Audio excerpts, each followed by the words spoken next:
So the state of California launches the all-new, let me make sure the name right, California Dream for All Shared Appreciation Loan.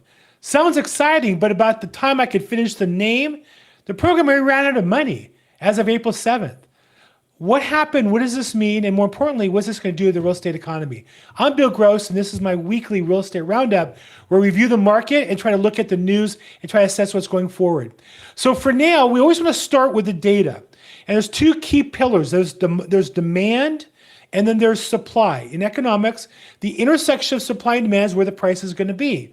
The primary factor to look at on the demand side is interest rates, because that's what drives buyers into the market and allows them to pay, and a higher payment creates less demand. As you can see, rates have been consistently between 6 and 7% all year long, ending this week exactly in the middle of 6.5%.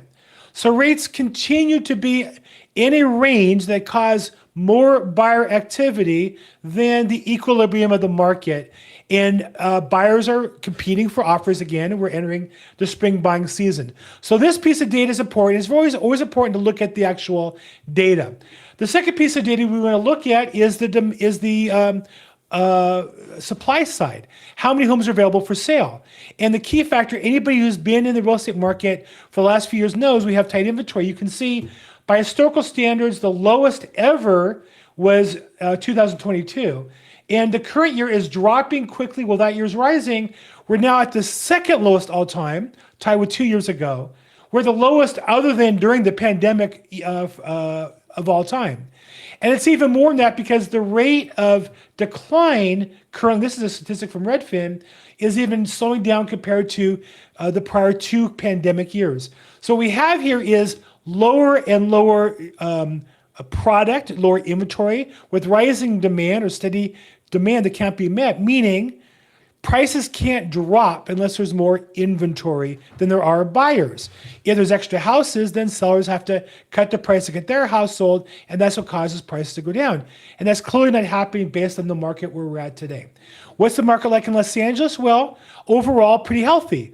Altus Research has a great program. They rate us a 41, which is basically slightly in the seller's market. And all the key indices, median list price and the number of price decreases in inventory, all remain in the range that would suggest the housing prices will continue a modest to moderate increase in prices, or what we would call a seller's market. Now, you've heard, I'm sure, about significant price drops in certain cities, and it's true. But what's not true is nationally, prices not dropping dramatically, maybe a modest correction, and certainly not in Los Angeles. But in other cities, you see this wide divergence. Lance Lambert from Fortune did a great job. Here's a graph showing the difference between Miami, which from the beginning of the pandemic is still up over 50% from the pre-pandemic prices, so 50% rise in 2.25 years. And here's San Francisco, which had risen as much as 36%, but in the time period since April 2022 has been dropping and it's given a lot of it back and now is at 22%.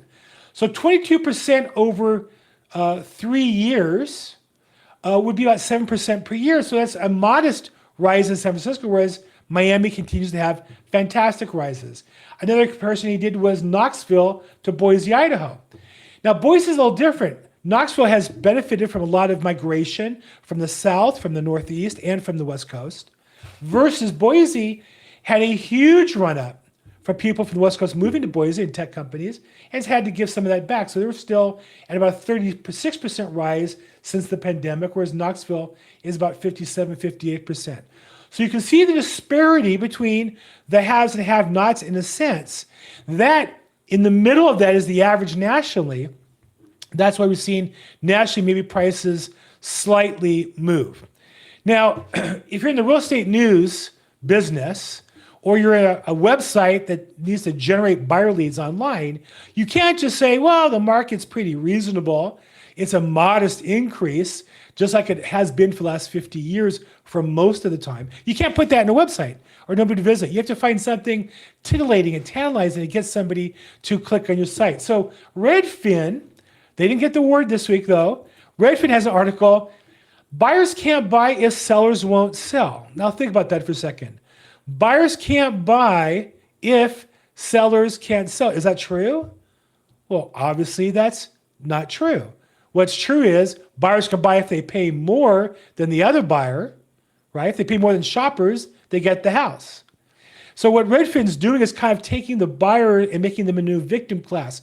It's not your fault that housing prices are such that you didn't get the house. It's just some kind of magic. No, it's a competitive environment. And if you want to get a house in this market, you've got to be the buyer that pays more than any other buyer that the sellers wouldn't accept your price. And Redfin needs to convey that to their clients. Instead, this makes the buyers feel like, oh, we're victims. Let's band together with Redfin. They're going to help us. Nonsense. Redfin's just getting them riled up and making them feel like it's not their fault.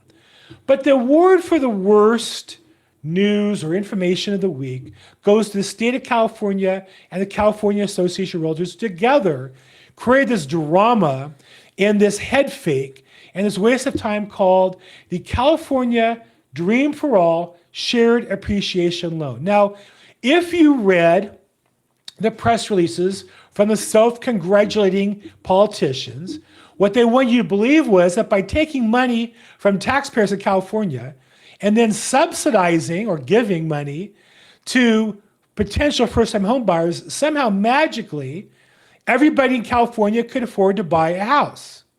Now think about it. If you have people already, there's more buyers than there are houses, right? We say that. Now you're gonna have more buyers who can't qualify. We have more buyers, but you don't build any more houses. What happens? Prices go up. And so you have these shared appreciation loan buyers competing with more conventional buyers. And at the end of the day, prices go up, sellers get more. There's not one more house built as a result of that loan. And without one more house built, you can't get another family in a house. There's no place to put them. So this is just a show game that politicians in California play every year. There's a couple new bills that get passed into law. They're going to save the housing market. When you read the fine print, they don't. Unfortunately for us, and I'm embarrassed to say as a realtor, accomplices in this are the California Association of Realtors. The California Association of Realtors, as an organization, I don't support this, urge the state to fully fund. It's always fully fund. When a program doesn't work, politicians always say, oh, we just didn't fully fund it, meaning we wasted some money, let's waste more money. And here you have the California Association of Realtors saying, $500 million on this ridiculous scheme isn't enough. We need more than that. Now, if $500 million lasted a week, I imagine you need 50 times that to last a whole year. That'd be $25 billion. So I guess that's what the California Association of Realtors expects taxpayers and Californians to do. But again, how many more homeowners will there be as a result of this program? Answer, 0. Because all this would do is arm one buyer to outbid another buyer on buying a house, and the prices go up. And everybody complains about how high prices are and how they're unaffordable and people can't afford it. So the Razzie Award for the worst news of the week, the most misleading information shared by the state of California government and the California Association of Realtors, of which I'm embarrassed to say in this article, I'm one. Now, I'm proud to be a realtor. I think we do overall great work. Our political arm is way off track here and really ends up being a division of the California state government, not serving the people, I don't think, of California. What do you think? At the end of the day, there's no program that's going to save you. I'm going to predict right now, over half the people who signed up for this program are not going to get funded. They're not going to qualify. Because in addition to qualifying with your bank, the whole package has to be approved by the California Housing Finances Agency, which takes 45 or 60 days more. If rates go up in the meantime, buyers will back out. If rates go down in the meantime, they'll cancel that loan and get a loan with somebody else. Or the sellers will make concessions just to get the deal closed. So you're going to find this has happened every 5-10 years in California. The program will not end up being significant at the end. It will get no press that it was a failure. We had a lot of hype for the last few months that it was going to be successful. So what should you do? Well, if you want to buy a home, find one you can afford.